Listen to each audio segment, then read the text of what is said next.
প্রেম নাকি বিয়ে? আলোচিত নারী উদ্যোক্তা রুবায়াত ফাতিমা তনি এখন কোন সম্পর্কে আছেন? কেউ বলছেন তিনি বিয়ে করেছেন, কেউ বলছেন তিনি প্রেম করছেন।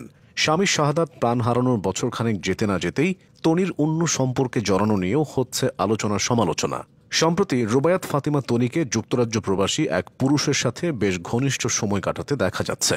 ওই প্রবাসীর নাম এমডি সিদ্দিক। কয়েকদিন আগে তিনি যুক্তরাজ্যে গেছেন এবং তার জন্মদিনে একসাথে কেক কেটে উদযাপন করেছেন। এরপর তনি ও সিদ্দিক দুজনই সে সময়ের ছবি সামাজিক যোগাযোগ মাধ্যমে শেয়ার করেছেন। তনি লিখেছেন, তোমার মতো বিশেষ একজন মানুষকে উদযাপন করার জন্য বছরে একদিন যথেষ্ট নয়। তিনি নিজের সম্পর্ক নিয়ে পুরোপুরি খোলাসা না করলেও সিদ্দিকের পোস্ট থেকে ব্যাপারটা অনেকটাই স্পষ্ট হয়ে গেছে। এমডি সিদ্দিক নিজের পোস্টের ক্যাপশনে তনিকে ওয়াইফ বলে সম্বোধন করেছেন। ইলেকট্রনিক ইঞ্জিনিয়ারিং নিয়ে পড়াশোনা করা সিদ্দিক এখন একজন প্রতিষ্ঠিত ব্যবসায়ী। বর্তমানে লন্ডনে থাকলেও তার দেশের বাড়ি খুলনায়। বিয়ে হলে এমডি সিদ্দিক হবেন তনির তৃতীয় স্বামী। তনির দ্বিতীয় স্বামী শাহাদাত হোসেন ছিলেন একজন সফল ব্যবসায়ী।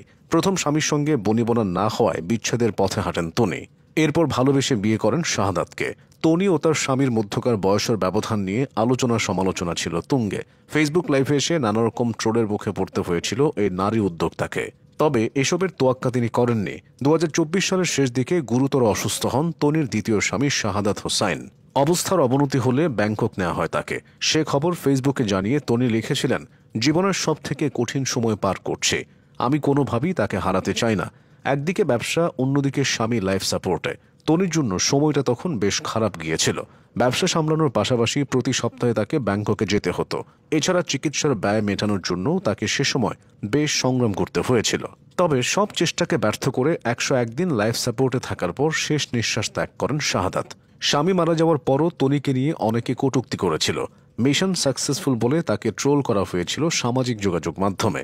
কেউ কেউ তো তার পরবর্তী বিয়ে ও সম্পর্ক নিয়েও সমালোচনা শুরু করেছিল। তনি সেসব সমালোচনার জবাব দিতেন কড়া ভাষায়। তিনি নিজেকে সিঙ্গেল মাদার বলে পরিচয় করিয়ে দিতেন। এও বলতেন যে এখন তার যে কোনো সম্পর্কে জড়ানোর অধিকার আছে। যুক্তরাজ্য প্রবাসী সিদ্দিকের সাথে বিয়ের গুঞ্জনটা সত্য হলে অবশেষে তার সেই ইচ্ছা পূর্ণতায় রূপ নিয়েছে। কড়া ভাষায় কথা বলার কারণে তনি অনেকের কাছেই ঠোঁটকাটা হিসেবে পরিচিত।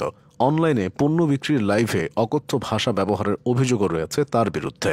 দেশের আরেক পরিচিত ইনফ্লুয়েন্সার বারিশ হকের সাথে একবার বাগবিতণ্ডায় জড়িয়েছিলেন তনি। নেটিজেনরা কটু কথা বললেও সোজাসাপটা জবাব দেন তিনি। এজন্য সমালোচনার পাশাপাশি এক শ্রেণীর অনুসারী তৈরি হয়েছে তার।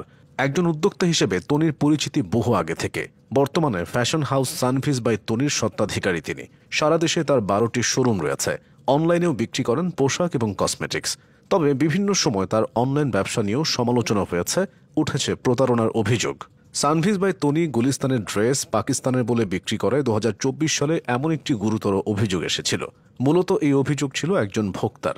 সেই ব্যক্তি এই অভিযোগটি জাতীয় ভোক্তা অধিকার সংরক্ষণ অধিদপ্তর বরাবর দায়ের করেছিলেন। তার অভিযোগের ভিত্তিতে অভিযানে নেমেছিল ভোক্তা অধিদপ্তর। অভিযানে পণ্য আমদানির কাগজ দেখাতে ব্যর্থ হন সানভিজ বাই তনির বিক্রেতা। পরবর্তীতে শুনানি শেষে প্রতিষ্ঠানটির শোরুম সিলগালা করে জাতীয় ভোক্তা অধিকার সংরক্ষণ অধিদপ্তর। ভোক্তা অধিকার অধিদপ্তরের দাবি ছিল তৈরি পোশাক বিক্রির লাইসেন্স নিয়ে অবৈধভাবে কসমেটিক্স বিক্রি করা হতো সে আউটলেটে। সেসব এখন অতীত। বর্তমানে তনি আলোচনায় এসেছেন তার নতুন সম্পর্কের গুঞ্জনের কারণে।